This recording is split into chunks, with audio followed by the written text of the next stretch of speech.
This program is brought to you by thepodcastfactory.com.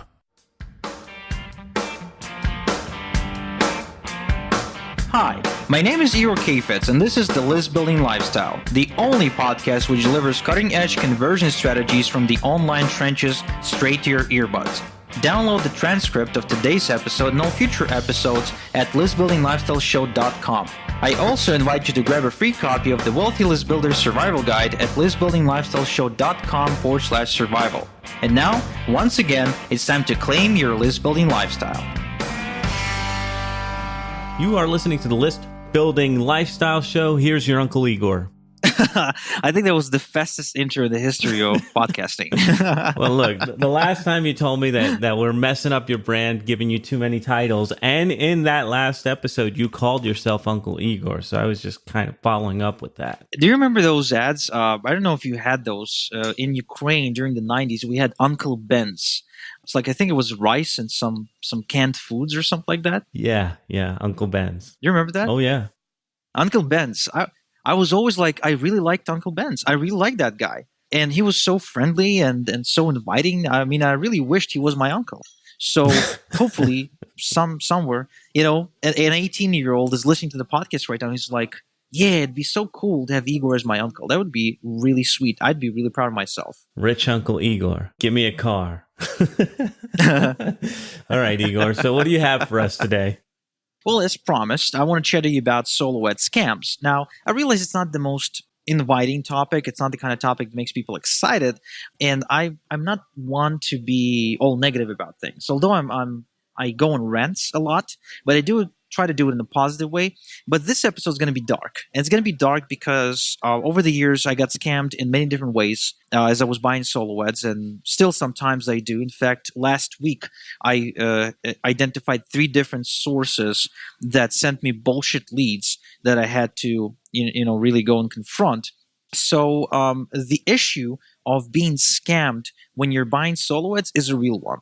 And a lot of times, maybe, anyone listening had this experience. A lot of times people try a couple of solo ads, they get no results or really poor results, and they sort of go away and only come back to solo ads a couple of years later when the pain wore off. And they say, I haven't had luck with solo ads in the past, but I'm ready to try again, maybe with a different vendor.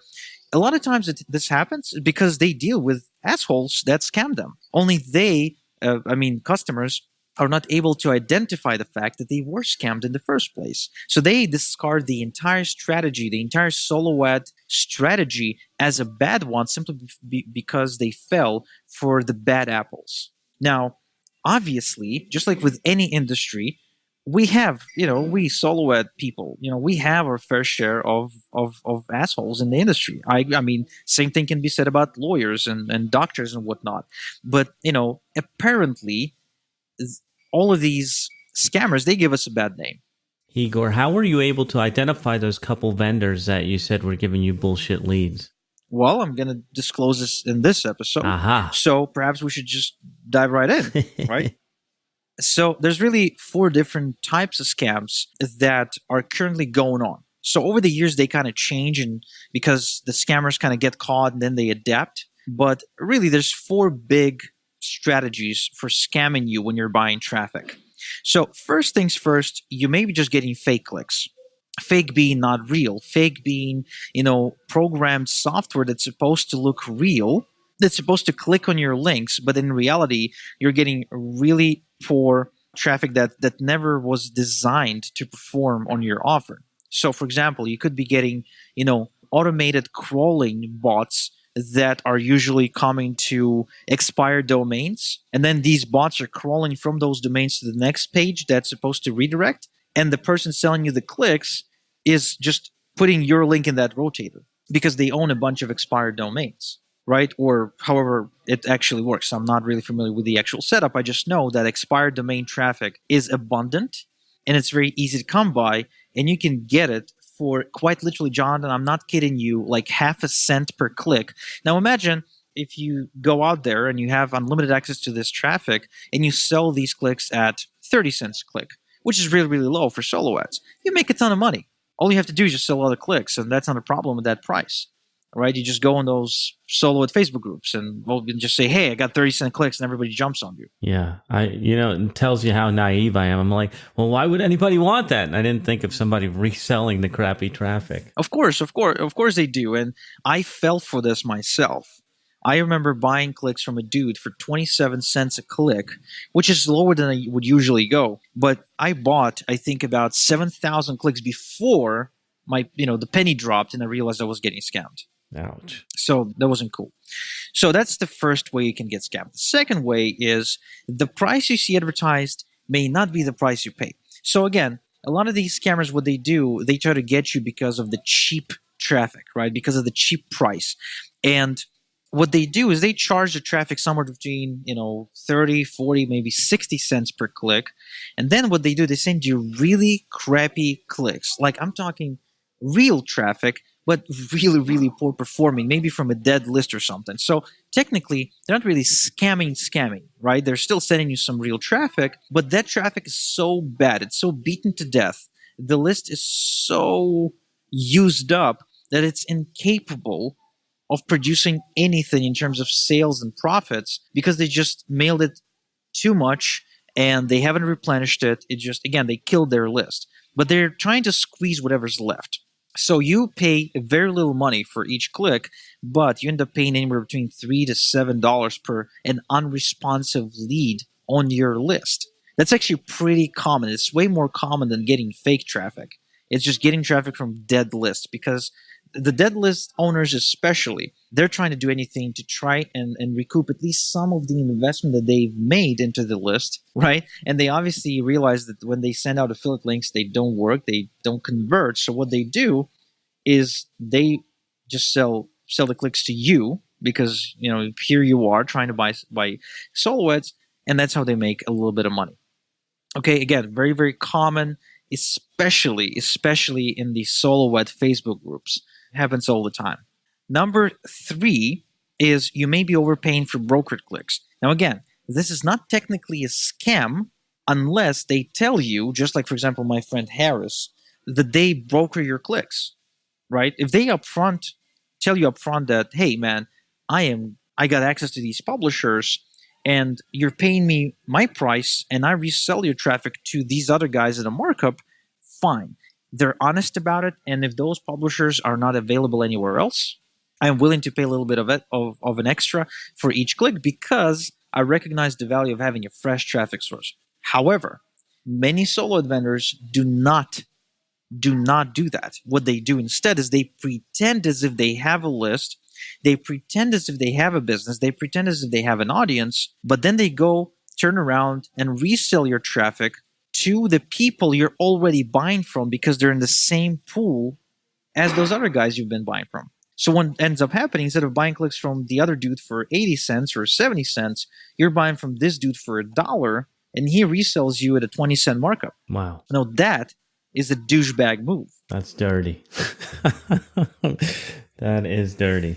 So, but that is the truth, okay? That is how the industry works. And last but not least, which is probably, it's not the oldest trick in the book, not the oldest one, but it's pretty old, and it's coming and going all the time, right?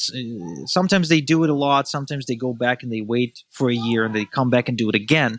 But the point is this.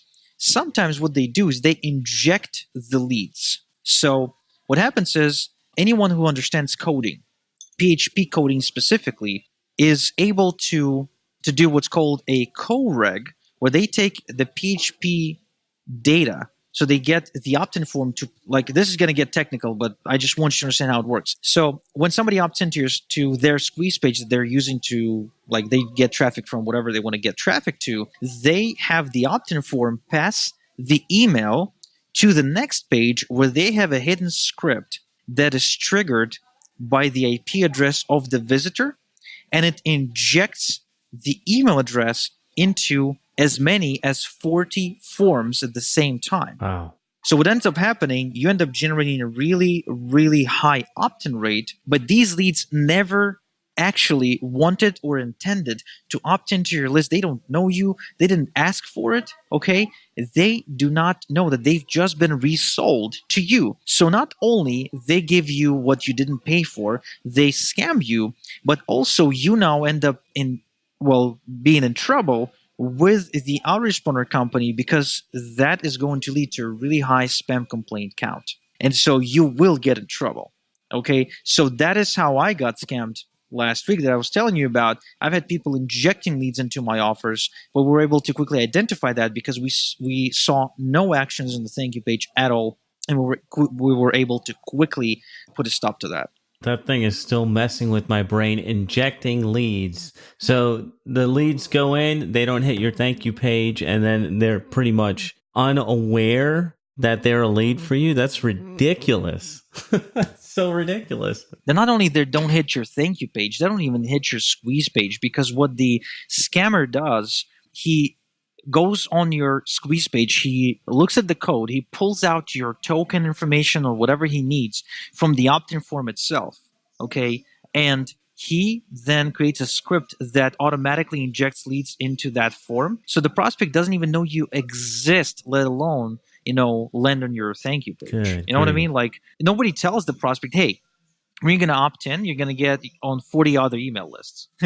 Nobody does that. What happens is they just end up on your list and you email them, obviously, with the first email. All of a sudden, you've got a high complaint rate because they didn't ever expect to hear from you. They didn't know who you are. They don't understand why the hell are you mailing them. And, I used to check. There's actually a very simple way to check whether or not you're getting those leads, and also whether people actually do that. So what I like doing is that when I buy solo ads, I usually ask the person who sends the traffic to see, show me the funnel, right, that you're using to build your list. Because if you got a list, you should have at least one funnel. Usually you should have many, many more funnels, but at least one you should have.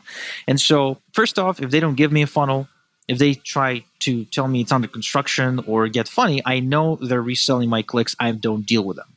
Unless they outright tell me, hey, I'm reselling your traffic, and for whatever reason, you should buy from me and not from this other guy to buy direct, right? However, if they do give me their squeeze page, their funnel, their whatever, what I do, John, and this is a really simple trick that John Cornetta taught me a long time ago. So you start a Gmail account, or you can use your existing Gmail account if you want, but I would start a different one for that. And what you do is, let's just say your Gmail account is jonathan@gmail.com. Okay? So you go into their squeeze page and you enter your email, jonathan@gmail.com, but then before the @ sign, after Jonathan, what you do is you put a plus sign, a plus symbol, and then a word. I usually use the name of the person I'm buying from. So let's just say I'm buying from Frank. So what I would do, I would go to Frank's squeeze page that supposedly he uses to build this funnel, and I would put my email there that says Jonathan plus Frank@gmail.com. Now, what this does is when I get an email to that inbox, I know that that email had something to do with Frank, because it will show where it sends the email. And so if Frank injects me into any other lists, and all of a sudden I start getting emails from Barbara, from Lily, right, from Mary, I know that Frank is doing something shady and I should not work with Frank. Ooh, busted. I did that. I did it differently though. When people used to collect names, I just put their name to remind me, and then I'd see who the hell's this person sending me an email with the wrong name? But that is that's obviously a big deal in the solo ad industry. I didn't realize people would buy your own traffic, resell it at a markup, and compete against you. That is ridiculous, man. What an interesting thing that I didn't even know was going on. So Igor, what else can you say about the scams that people are running into? What other warnings can you give the list builders? Well, I mean, these 4 scams pretty much sum up all the potential ways you can get scammed. Obviously, if you watch for language and behavior, you can spot some more. But, I mean, these should be enough to keep you away from 99% of all the scamming out there. And I have to ask, how is Igor Solo Ads then different than all these scammers? Well, besides the fact that we don't scam you. That's one part of it. But I guess maybe I'm digging too deep into your IP, because I know that you do a lot of work on the back end to make sure that your list is scrubbed, cleaned, and really up to date, so you don't have a lot of garbage on your list. Well, that is true. We spoke about how we verify the leads as they come in, and how we really do not send a click to the customer until that click did something to show they're real. So yeah, as far as like qualification of the traffic, yeah, you're right. We do go through some extra steps, if you will, to make sure the traffic is at least real. I'm not talking about being, the clicks being rich or whatever, like the clicks being able to afford anything, but what we focus on is getting a real click and getting an emotionally engaged one. That's been our focus for the last 2 years, actually, and has been working really well for our clients. All right, good stuff. Igor, as we're wrapping up, do you want to tease out what you have coming up for us next time?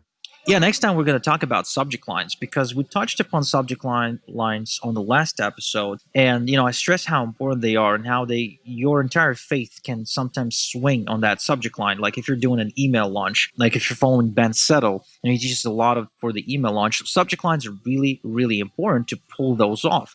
So I decided to share with the list builders the 5 ways you can easily screw up your subject lines, so you know what not to do. Okay, some sins not to commit when you're creating them. Man, I'm looking forward to that. That is a wrap for another edition of the List Building Lifestyle Show. We'll be back with you next time. Thank you for listening to the List Building Lifestyle. Make sure to subscribe on iTunes or Google Play to never miss an episode. Because who knows, just one conversion tactic we share on the show might double your list and double your business. Download the transcript of today's episode and all future episodes at listbuildinglifestyleshow.com. And don't forget to claim your complimentary copy of the Wealthy List Builder Survival Guide at listbuildinglifestyleshow.com/survival. This is Igor Kheifets, and until next time we talk, have a good one.